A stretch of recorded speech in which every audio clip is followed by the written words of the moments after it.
Yo. What is up? Alright, so, yeah, today's story is insane. I don't usually like to use the word insane because sometimes that's like a very shallow word. Like, something I've noticed, like, that I've done is like when something way divine happens or way synchronistic or something beautiful happens, I call it insane. So, this is a divine, beautiful, and whoa, dropping the sage. Divine and beautiful and insane story. It's all of it, you know. So obviously you kind of know from the title of this video. I'm probably gonna name it. What should we name it? Medicine Man gave me acid for the first time. Yeah, something like that, because that's what happened. Anyways, just light up the sage for a minute. Get tuned in. What's the point of listening to a video if you're in a hurry, you know? The true things come in patience and in presence. So be present with me if you're gonna watch this video, you know? So, anyways, this all started on Sunday at Drum Circle. I live in Salt Lake, Utah. There is something called Drum Circle. Drum Circle, I mean, it's not just in Salt Lake City. There's drum circles everywhere. When I lived in Maui, Hawaii, there was a drum circle. So, you've probably heard of a drum circle before. If you haven't, well, it's basically just like a group of people. People just show up. People play drums. People dance. People do anything you want to do, man. Like, I cannot believe some of the stuff I've seen at Drum Circle and some of the experiences I've had at Drum Circle. Just absolutely insanely beautiful. So, Sunday, though, particularly, I woke up and I think I slept at this park where I'm at right now. Oh, you can't even see it out there. It's too bright. But I slept at this park because this park is like literally 2 minutes away from this dope river that no one goes to. Like, I go to this river and I get butt naked sometimes and jump in the river. I hug all the trees. It's just like a beautiful spot where I'm able to find myself alone and be able to have that spiritual experience. Because, like, sometimes for me is it's good to be able to be yourself in front of people, but also there's just like a certain side of ourself that will always be like for us, and that not everyone will get to see and understand us in that way. And so that's why I really like to get out into nature, to a spot where no one's around, man, because that's when you can truly just be connected to everything and connected to yourself. But anyways, I was gonna go to this nature spot that day, but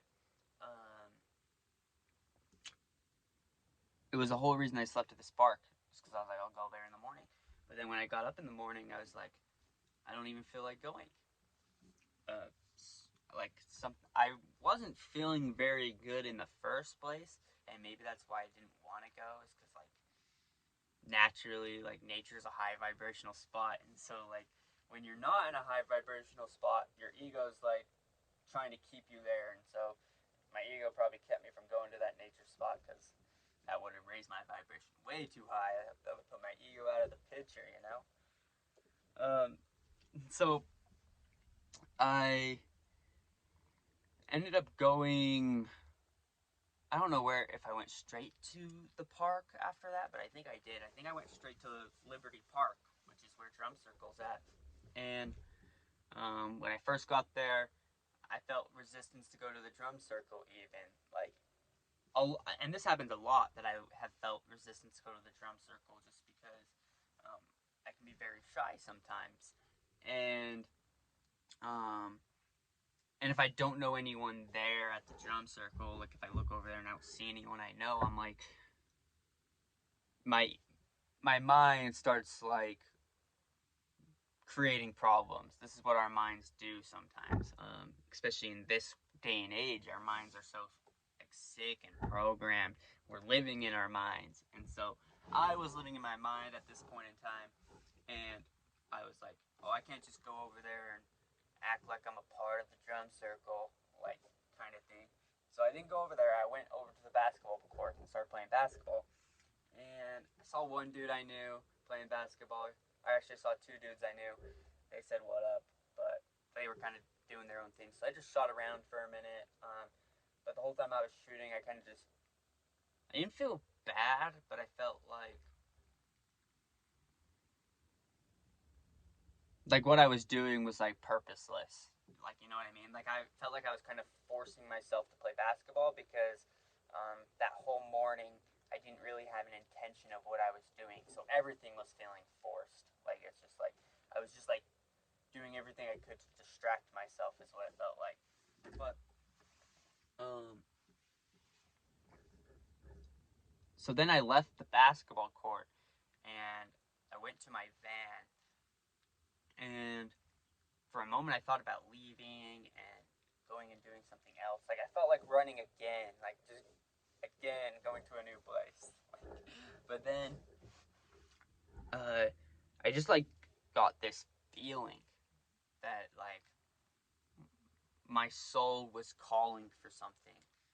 Like, my soul deeply needed connection this day, and that something important was about to happen too.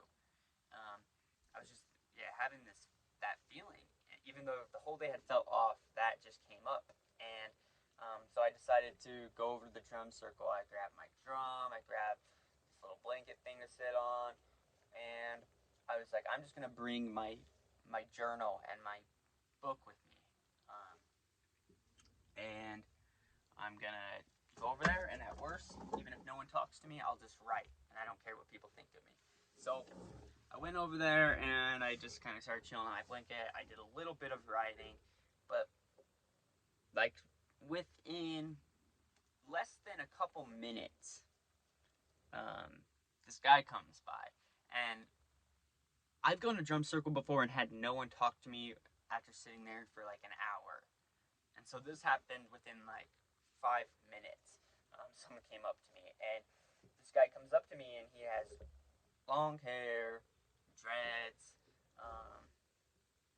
and he was an older guy. I don't know how old, like probably, if I had to guess, 30 something, late 30s. But, anyways, or actually, he told me his age, I'm pretty sure. I'm pretty sure he said he was 35. But he comes up to me and he's like, or he didn't even come up to me. He was kind of, he was just asking everyone, honestly. But he did ask me individually. He's like, hey, peanut butter caramel for sale, peanut butter caramel. And I'm like, what the and so then he asked me, he's like, you want any peanut butter caramel? And I'm like, what's peanut butter caramel? Like, I had no idea what he was talking about. And I didn't even know if he said peanut butter caramel when he first was saying it anyway. But then he's like, oh, I should probably carry it with me if I'm trying to sell it. So then he leaves for a second. And he, and it was one of those things where, like, for a second, I didn't know if he was going to come back. That guy's like, I don't know if this guy actually, like, cares about me or is, like, actually acknowledging me, kind of thing. But he did, and he came back.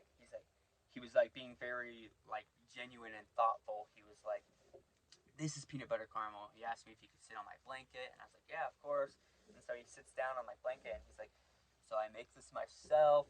Um, and he's like, whenever I sell it, I get it in a spoon and I put it in their hands. He's like, I don't let anyone touch the container or anything on it. So he's like, I'm the only one dealing with it, kind of thing. And then I was just like, that whole day I had been eating fruit. That's why I have this kiwi. I had bought a bunch of these. This is not a normal kiwi, dude. This is a golden kiwi. Like, There's a huge difference, man. These golden kiwis, if you see them at the store, you gotta buy one, man. Like, they're so good. I love golden kiwis. I'm probably gonna eat this one in front of you guys at some point in this video. Just a heads up. But, so I've been really like feeling called to improve my health and to start stepping away from like these foods that don't make me feel good. Like one of my uh sorry, I just stepped on this random blueberry. I had fruit last night. Must have dropped a blueberry. uh, but anyways, I was just like, basically I told them, I'm like, I don't know if that'll make me feel good, man. Like I didn't want to be rude. Like it looked way good, but I just like didn't think it would be good for me. So I kind of like said no at first, and then he's like, "No, man." He's like, "I think it will make you feel good." And I was like, "What?"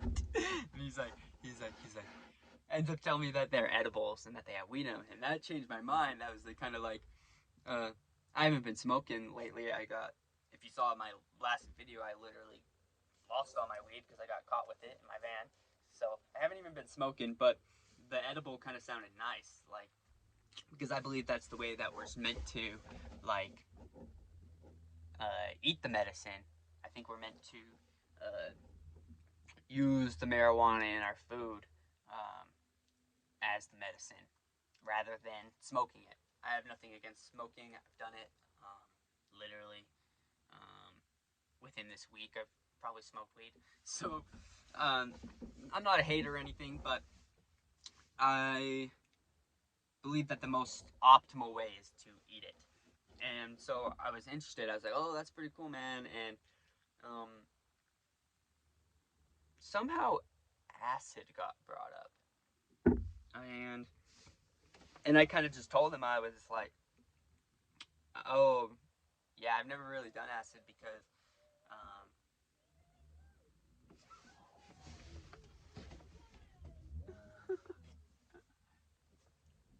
one second,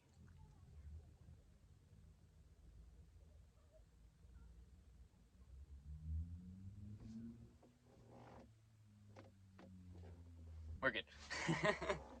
Sometimes I feel weird, like I don't want people to call the cops on me, like making a YouTube video in my van. They might just think I'm talking to myself, think I'm a crazy ass. I am a crazy ass, but not the kind of crazy ass you might think I am. But anyways, we started talking about acid, and I told him I'd never done it because I told him I'd done shrooms because it's natural, and I just like have been hesitant about acid because from my understanding, it's man-made and it's like a chemical kind of thing, and so I've been resistant towards it. But he his whole demeanor changed after I said that. Like he got like way excited and passionate. I saw it in his eyes, and he's like, it's part of my purpose here to uh, like I don't know which word he used, but to like dissolve these misconceptions. So basically, he was saying that my understanding of it is not true, and that is just like the way the government and the society has taught us to think of acid. And he was like think of it. He said, I don't call it acid. I call it the spirit molecule because just even that word acid sounds negative or something of the sort. You know what I mean? Like acid. Like when I think of acid, I think of something like some green like liquid like burning into the ground. Like if it fell on my skin, my hand would fall off or something. So, anyways, he just ended up explaining to me the whole thing about acid and where it came from, and he said something about it being like naturally occurring on rye bread. Maybe not the rye bread we make today, but rye bread. Rye bread. In the past, he kept saying in Jesus's time. He said even before Jesus, this was probably happening, but he was just trying to give me a time frame or something like that. So, um, But yeah, he just explained to me how it's like a naturally occurring substance, and that how it can even be extracted just through a lemon. I'm not very scientific, so I can't understand it and like explain it in a powerful way. But I trusted him, and I knew that he knew what he was talking about. Like I just had that instinct, that intuition, and so my whole mind was just opening up in this moment because for years my friends had done acid and stuff, and I'd been so against it. And in this moment, I was kind of like my mind was opening up, but I definitely didn't think I was going to do acid. But then I bought the peanut butter caramel from him, and then right before he left, he's like, "Do you want to take a hit?" And I was like, "Of weed?" I was kind of excited because I hadn't smoked in a minute. I was like, "Yeah," and he's like, "No, of the spirit molecule." And like, then I was like, it all got intense because I was like, "Whoa, I don't know, man." And so I just asked him. I go, "Well, what do you think?" Like in that moment, for some reason, that's what I felt. I felt like asking him what he was feeling. Like I was wondering why he was offering it to me. And as I asked him, "What do you think?" the entire drum circle was quiet. And then as I asked that question, "What do you think?" everyone started yelling, man. Like they're like, and we both just look at each other and laugh. Like it was just like felt like this clear signal. And so he's like, and he even said that he's like, well, let that be a sign from the universe, and don't you think? Like he wasn't like forcing me. He's like, what do you think now? And I was like, yeah, I think you're right. And so, um, he gave me a hit, I guess is what it's called, but it was just this little drop on my tongue. He just like stick out your tongue, and um, then yeah, he hugged me. He's like, I love you, man. And well, before that, he actually was like, he told me he'd been doing this for 20 years. He said that he believes that these plants, like mushrooms, marijuana, and all these things were put on the earth for us to expand our consciousness, to help us heal. See, I don't believe that any of these things are necessary for us, but in one sense they are because of how sick the world has become. And I believe that plant medicine um, is what is here to heal us, to heal mankind. Because I've seen it myself with these medicines, with these plants that have healed me, have healed my mind. It's just insane. If you've ever done a psychedelic or even smoked weed, you can see how it's opened your mind or it's even healed your mind. It does something with rewiring your brain. And um, he was very passionate about it. And yeah, he just told me he loved me. And I said, I love you too. And it was just like, then he asked me, he said, what's your name?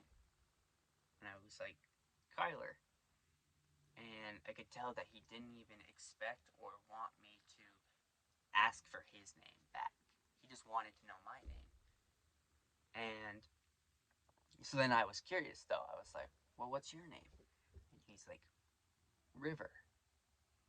And in that moment, my mind blew up. I could not believe what was happening. I started to finally get to awareness of how divine what is happening right now.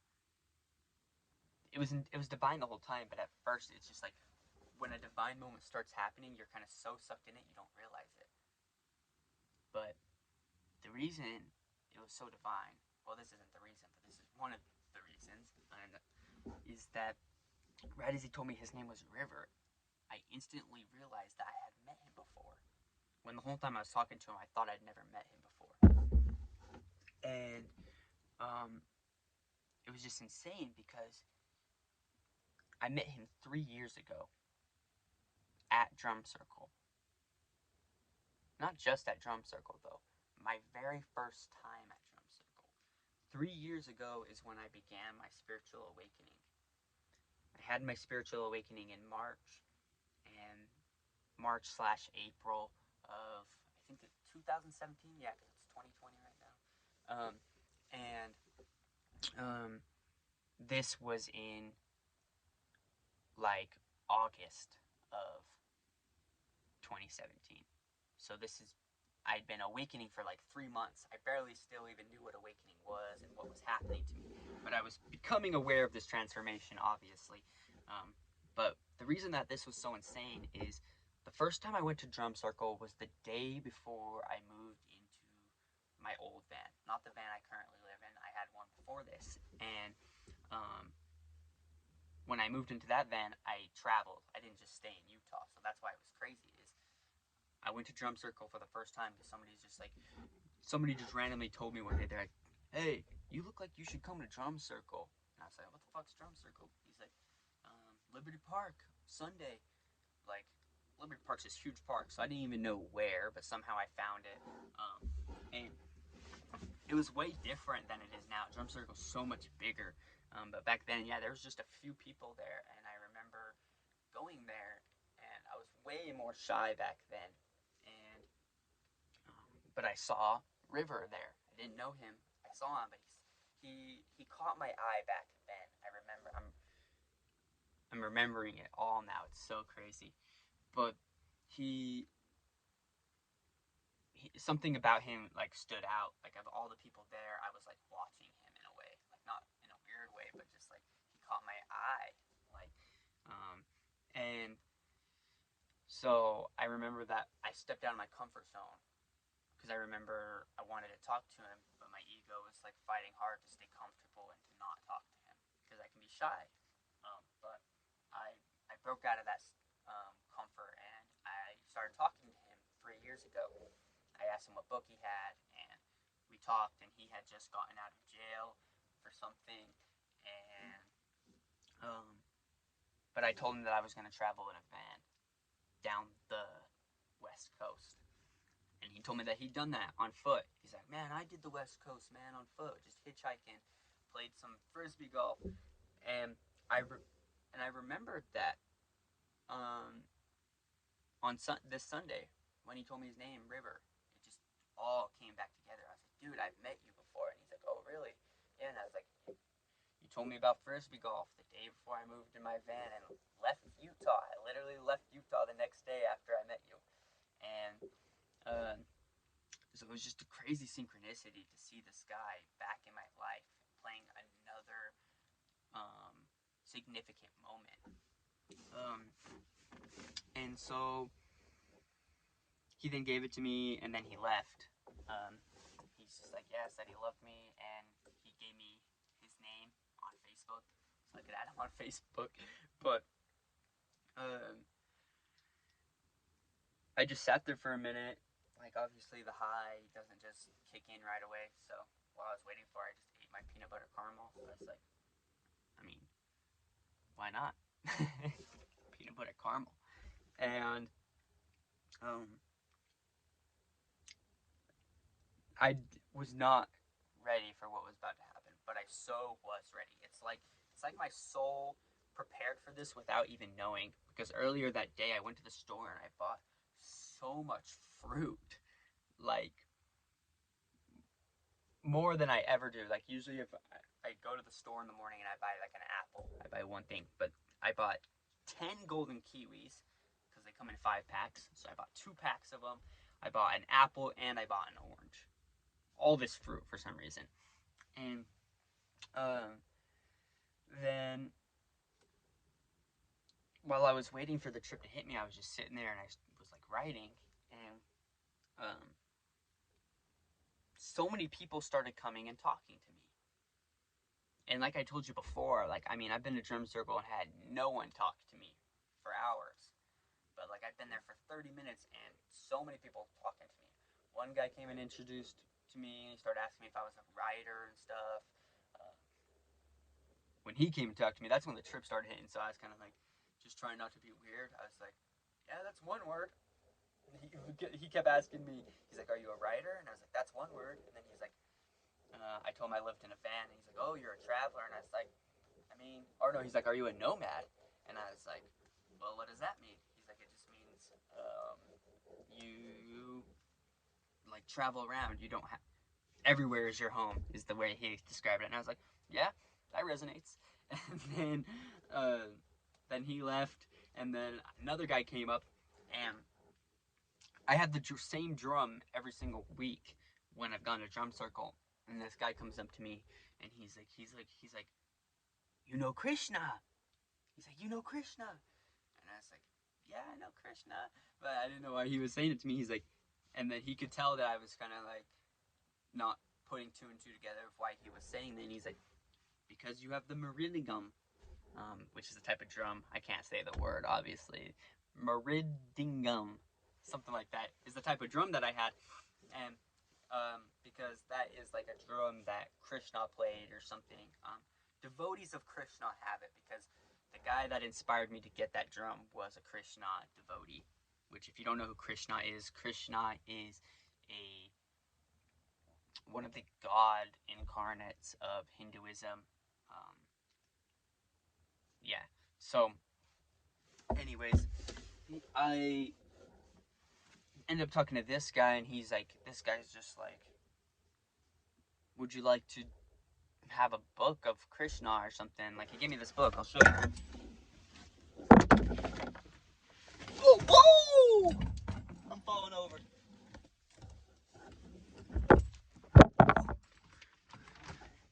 You're covered. All right. So, he gave me this book. It's a huge book, man. Like, it's a way nice book, and it was free. But he just said that they take donations to try and cover the costs of the book, and so I donated like $10, and then he gave me the book. I didn't even know he was going to give me the book. I just kind of wasn't understanding very well because the beginning of my high was starting, and so I was just like, yeah, I'll donate. Didn't know what I was donating to, but then he gave me the book. I was like, oh, I didn't know you were giving me a book. Thank you so much. And then he was just like, he was so kind. He kept calling me his brother. He's like, yeah, bro, yeah, bro. It's kind of how he talked. And then he would like ask this other guy. He's like, hey, will you take a picture of me, my bro? And like, he's like, yeah, get the book. And he said, oh, grab the drum too. Get the drum in the picture. And so I grabbed the drum, grabbed the book, and we took a picture together, me and this guy. And then he gave me this card, and like, I guess there's a bhakti temple, literally like 2 seconds away from Liberty Park, and I had no idea before this guy. So might go to the Bhakti temple or the whatever it is. So, anyways, then yeah, that guy came and talked to me, and just things kept happening. Then these one dudes came and sat by me, and the trip started getting way intense. Like, the best way I can explain the intense part of my trips is like, I can't escape myself. You know what I mean? Like, it's like you can't go to sleep when you're tripping, and there's just no escaping the present moment. That's what the trip really starts to show me, is that all there is now the present moment, and how much and how often I want to escape the present moment. Because every time I would get in these loops, and I'd be like, I want out, and then I would just realize, well, I'm here, and things aren't going to change until I do something. Like, a lot of the time, we do things unconsciously. We have a subconscious mind where we're programmed, and we just have these repeated patterns and ways of being. But when you're tripping, you have to choose to do everything. Like, if I want to grab my fruit, my kiwi, I'm so aware that I'm grabbing it, because it takes that mind and that presence for me to actually do it when I'm tripping. I can't really do things so automatically when I'm tripping. And so that was kind of tripping me out. And I was just like, what I keep telling myself though when this is happening, I'm like, even this is going to end at some point. At some point, this trip is going to end. You just have to make it through all these different present moments. But these other guys came and sat next to me, and they were kind of talking to me, and I just told them, like, I'm tripping on acid for the first time, and they're like, whoa, really? And they're like, how'd you take it? And I was like, drop on the tongue? Like, I didn't even know how to explain it to people. Like, they're like, how much did you do, is what people kept asking me. And I was like, I don't know, he just put a drop on my tongue. And that probably just sounds so crazy, but then those people that came and sat next to me were so nice. Like, I mean, I could tell that they probably thought I was weird because I was tripping. Like, I couldn't help but, like, I couldn't hide that it was really intense, you know what I mean? But I was just like, yeah, it's kind of a lot right at this moment. But, like, I was trying, I remember in that moment, there was a lot of myself that I was trying to hide and not be vulnerable. Like, there was a part of me that didn't feel okay, but I didn't want to say that to people. I was trying to hide that to make other people comfortable. And so that was something that really became aware in my trip, is how I can be a people pleaser, trying to make everyone else comfortable, even when I'm not actually okay. And but these guys that sat next to me were super nice, and the one guy said he knew me. He's like, "Yeah, you're Kyler," and like we had never formally met, so we finally met. His name was Gator. Um, uh, I was tripping, and they didn't think I would remember his name, but I did. Gator, I remember it. Actually, I don't remember the other guy's name though. But the other guy that was sitting with Gator, I think there was a girl there too, and I think that they were boyfriend and girlfriend. But the one guy kept asking for my drum because I wasn't using it. He's like, bro, can I play your drum? And I said, yeah, of course. He would play it, then he would set it down, then he would ask like a couple minutes later, like, hey, can I see your drum again? And so he kind of just kept asking, and then it looked really good on him. So like I was tripping, but I just like asked him. I was like, hey, do you like that drum? Like, would you use it? He's like, yeah. And I was like, bro, you can have it. And he's like, bro, you're tripping. And I was like, I am tripping. He's like, are you sure you want to give it away? You're tripping, dude. And I was like, dude, I make the best decisions when I'm tripping. So I gave that guy my drum, which, like, I mean, after my trip, like, a part of my ego wanted to be like, bro. But then I was just like, I actually don't care. I'm not attached to it. Like, I'm really not attached to it. So, um, I gave him that drum, and those guys were just really nice. I just remember at one point, like, being like, hey, thank you guys for your presence. Like, I know we're not talking a lot, but, like, I appreciate their presence because I was tripping, and it was intense for a second. But then, uh,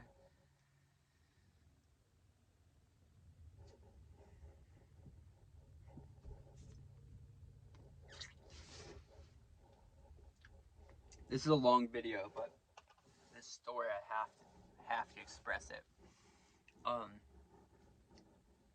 so then it got to a point where I started becoming so uncomfortable with myself sitting here at the drum circle. I started thinking that everyone was looking at me, or that I was acting weird, um, just because I didn't know what I was doing. Like, just this moment hit me that I'm tripping on acid and I'm by nobody that I actually know. So like that was like a way sketchy feeling, you know.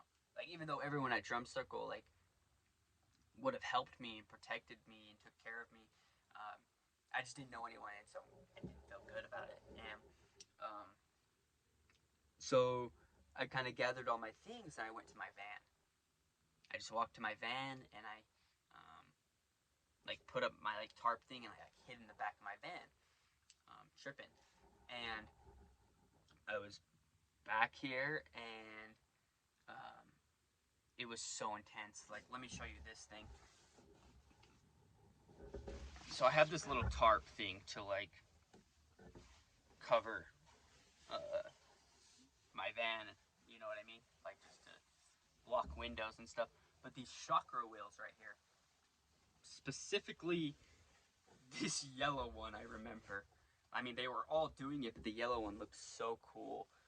But all the chakra wheels on this tarp were spinning.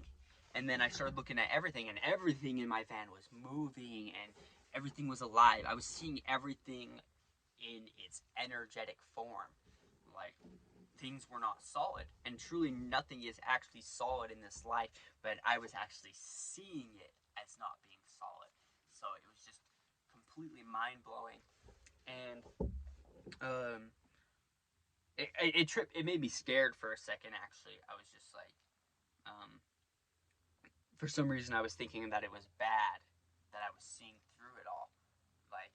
And that's kind of like the religious programming that I have, is it's just like I thought it was bad, and then I was just like, I mean, I don't know when I actually like put two and two together that it wasn't bad, but um, I then was just going through all this deep stuff during this trip, and I think I was in my van for about 2 hours, which one, it felt like it could have been longer than 2 hours I was in there, but also it felt like it could have been shorter. Time is so crazy, because I remember my friend Kenzie was texting me. She's like, I'm at drum circle. Can I come say hi?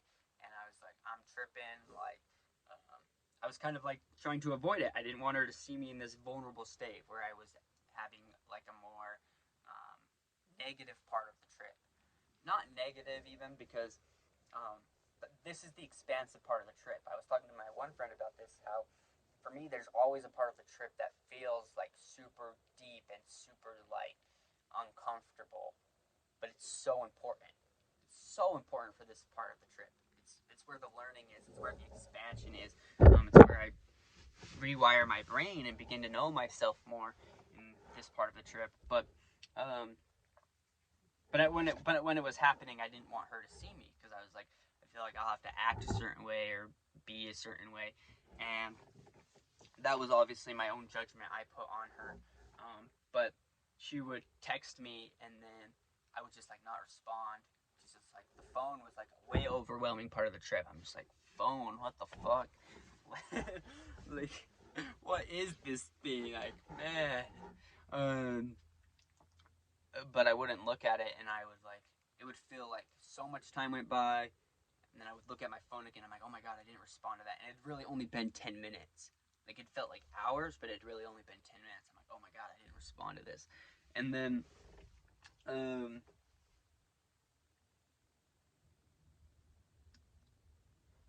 the weirdest part of the trip is what happened next.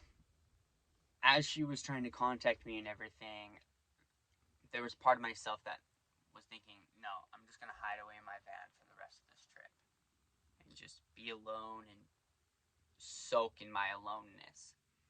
Like, um, I just felt a part of me feel. I felt so separate from everything. And the trippiest part is that I recognized that this was not just because I was tripping.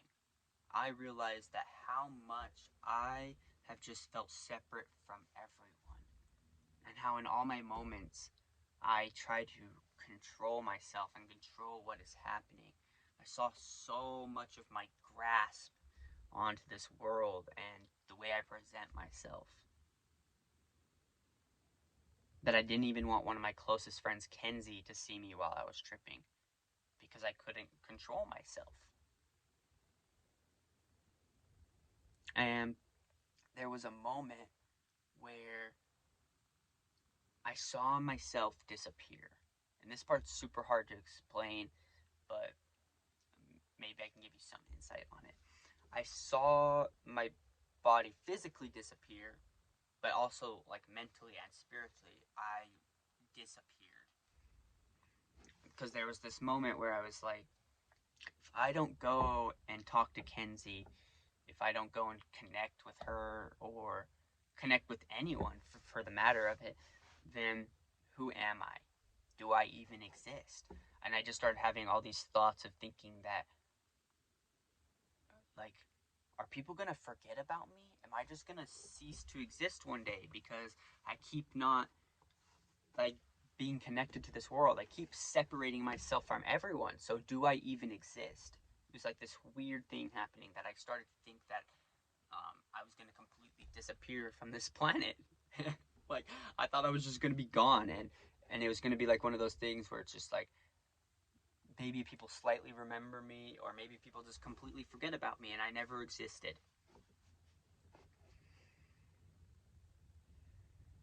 And it was really deep. It was really deep. It scared me so bad. It was completely ego death, where I just saw myself disappear. And that's when I started realizing, and it took me a couple cycles of this, but I kept looking at my phone and I was like, I'm either going to do something and respond or live life, or I'm never going to. I said, if I don't go and be open right now on this trip, then I will never be open in my life. I will continue to try and control everything and live in this limited way of being where I'm controlling everything and I'm always suppressing myself. So, and this is why I love my friend Kenzie so much, because without her, I probably wouldn't have had this realization, because she was like pushing. I don't know what word to use, but she was like really being there for me. She was like calling me. She kept calling me and texting me, knowing that I was trying to just hide away, and knowing that she would take me in any state that I am. And she said that when we finally met. So she called me, and I was just like, looked at my phone ringing, and I answered it. Like, that was the funny thing about tripping. Like, is like there was a moment where I was just like, do I want to ignore this call? But I was just like, nah, just answer it, and you can do whatever you want to do. Like, like I was like, I could just answer and just act like a retard. But um, that's ultimately what it comes down to. Is I realized how much I tried to plan and control things. Like, in the past, if somebody was calling me, I would hurry and think of what I'm gonna say. But this time, I just answered it, and I just like went with the present moment of the call. And she just asked me. She's like, "Hey, how's it going? Like, where are you? What's happening?" Um, and she's asking me if I wanted to meet up, and I was just I just told her, and because before she was texting me asking me where I was, and I like wasn't responding because I didn't even know how to explain where I was, even though it was probably so simple to explain where I was, but when I was tripping, it was hard. So I just told her, I was like, if you want to find me, you're gonna have to very simply tell me how to help you find me. And she's like, okay. She's like, we're at Liberty Park. Liberty Park is a big park, so I just need to know what you're by and how I can get to you. I was like, okay. I was like, I see drum circle, I see the volleyball courts. And then she's like, and I was like, wait a second. I know the best way for you to find me. I'm right next to the porta potties. I'll meet you at the porta potties. So she's like, okay, I'm going to the porta potties right now. She's like treating me like a kid, because I am like a kid. And so I was like, okay. And so then a rush of like excitement got in me, because I had been in my van for so long and it was dark now when before it was light, and I was just like, something's actually happening, when before I just was so stuck in my mind and I was so lost in the trip for a while. But I got out, I hopped out, and I went over to the porta potties, and I found her, and we just kind of started talking, and she said something way trippy just happened to her, and I was like, yeah, this whole thing has been trippy for me.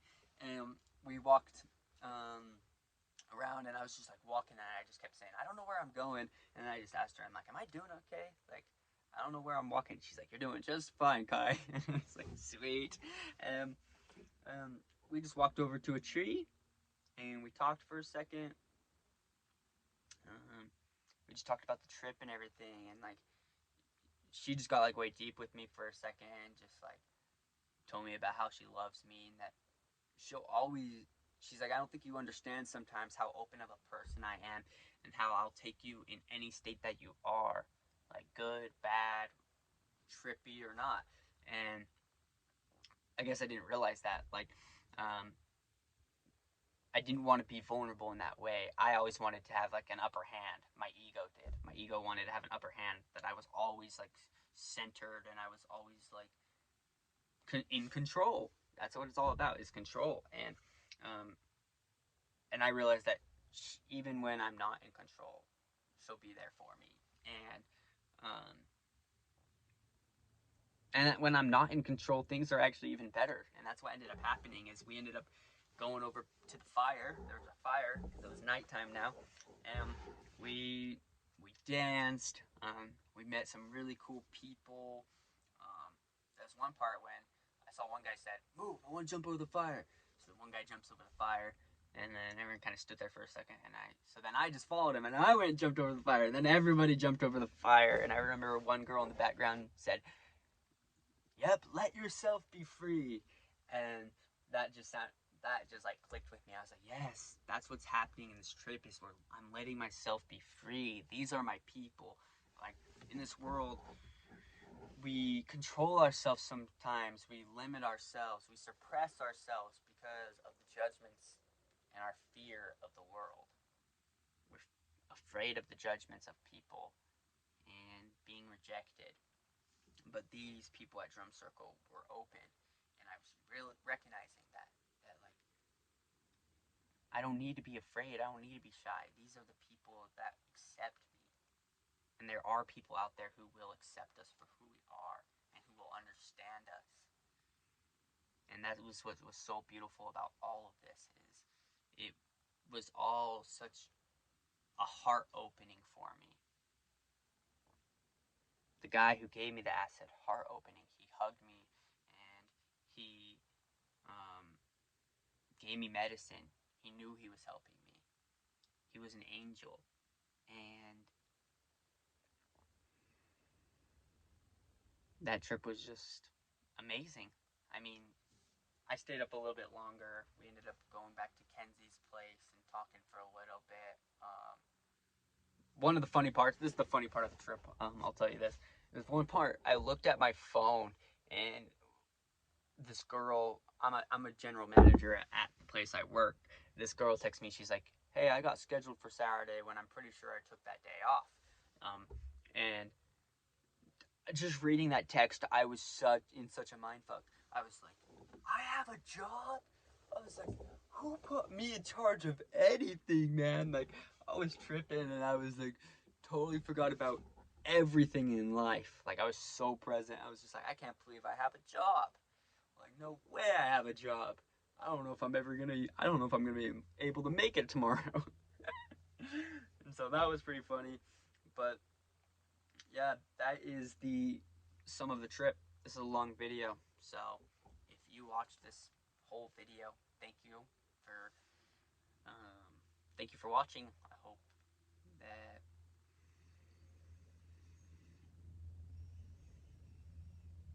I hope that you can see me inside of you, because if I've noticed anything in the trip, it's how everything is connected, and that we really are one, and that when everything that happened that day, before the trip, after the trip, it was all connected, and it was all leading up, and it is all leading up to oneness.